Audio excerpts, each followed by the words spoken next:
Hi everyone, I'm Shah. I'm Joanne. And I'm Ganesh. And we are Team Blind Dreams. The title of our project is Discrimination, Disabilities that Go Unnoticed. Our project is centered on the discrimination and prejudice faced by people with mental disabilities and mental health issues. It is a really important subject that is rarely discussed in an open forum. mental health is almost always disregarded when talking about health and healthcare, despite its significance. But the main reason we chose this topic was because of the dangerously low degree of awareness among teachers and students regarding mental disabilities and mental health. So, what exactly did we want to achieve with this project? I assure you, we did not do this project for the very sake of the competition or the money. Maybe a little bit for the money. Our goals were to raise awareness among school students and teachers about the discrimination people with mental disabilities face in their everyday lives and to make a change in the lives of these people. Pretty ambitious goals, you say. Stay tuned to find out if those goals were achieved. As you can see, is the timeline of our project. We started on the 16th of May, after a week of preparations. Our interactive activities ended on the 27th of May. However, our behind-the-scenes work and donation drive were carried on until the 24th of June. We'll get more into that later. One of the things we did during the week of preparation was to recruit participants who would take part in the interactive activities we conducted. We also designed a website which would serve multiple purposes throughout the entirety of the project. On the 16th of May, all the participants were required to fill out a questionnaire. This questionnaire contained questions regarding mental disabilities, mental health, and discrimination against people with mental disabilities. The result of this survey served as a baseline for the rest of our project. The same day we launched our website, the participants could find basic information about us, our project, and our topic on it. We had posted a brief introduction to mental disabilities, the definition of mental disabilities, and the problems faced by the people with these conditions. During the first 2 weeks of our project, we organized 2 different kinds of semi-interactive activities. On alternate days, we would post information about different types of mental disabilities on a designated page of our website. This information would be accompanied by artwork depicting said disability and a testimony from someone who has or has had that condition.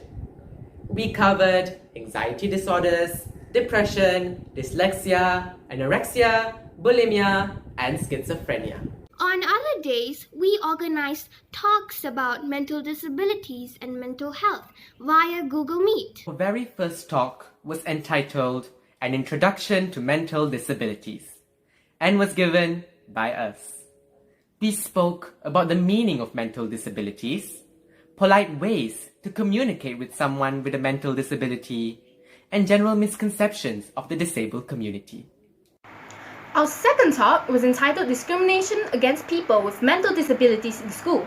This talk was given by our school counsellor, Mr. Lee Hock Fa. Mr. Lee primarily spoke about the discrimination students with mental disabilities face, how to identify if someone may have a mental health issue, and what to do if suspected that someone may have a mental condition.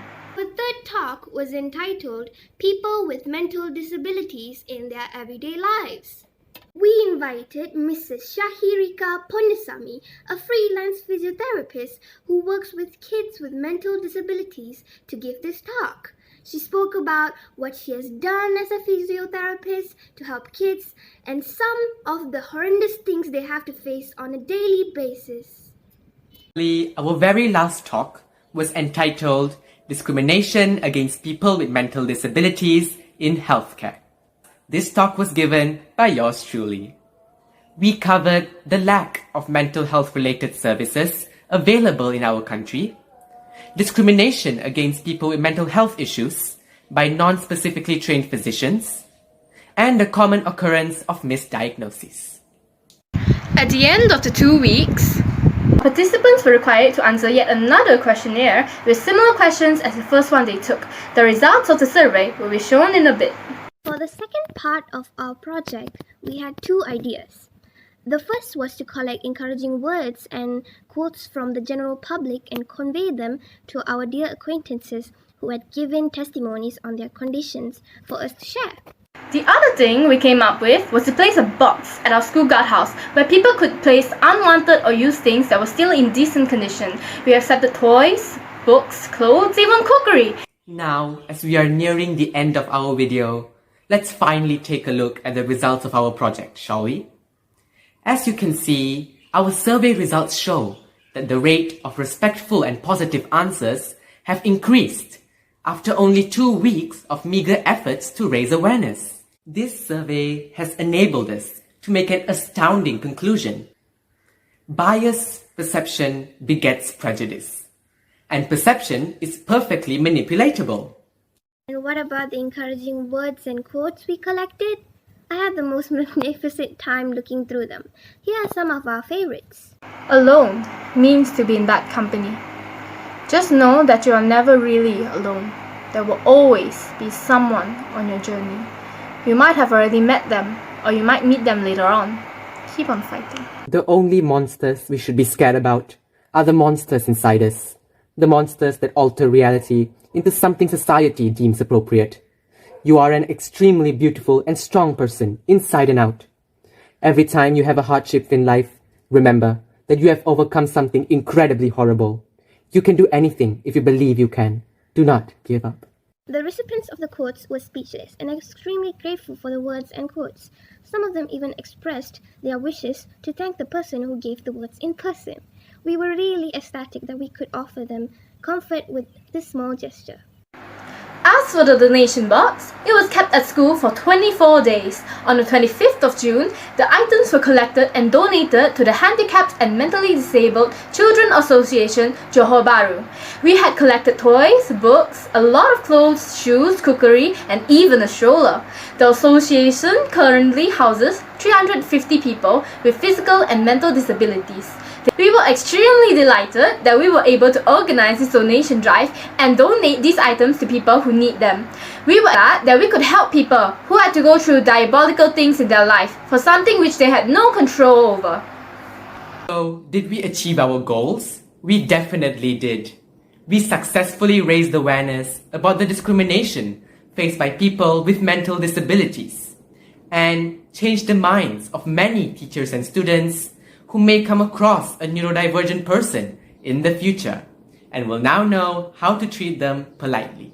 We also made direct and indirect changes in the lives of quite a few neurodivergent people. This project has also left a lasting imprint on us, and I dare say we are better people now than we were a month ago. If you would like to find out more about us and our project, or about the Handicapped and Mentally Disabled Children's Association, Johor Bahru, you may visit the websites displayed on the screen. Before we end, we have a message for you. Everyone is different and unique. We may not understand them all their lives, but everyone, and I mean everyone, deserves equality and respect. That's all from us. Toodles!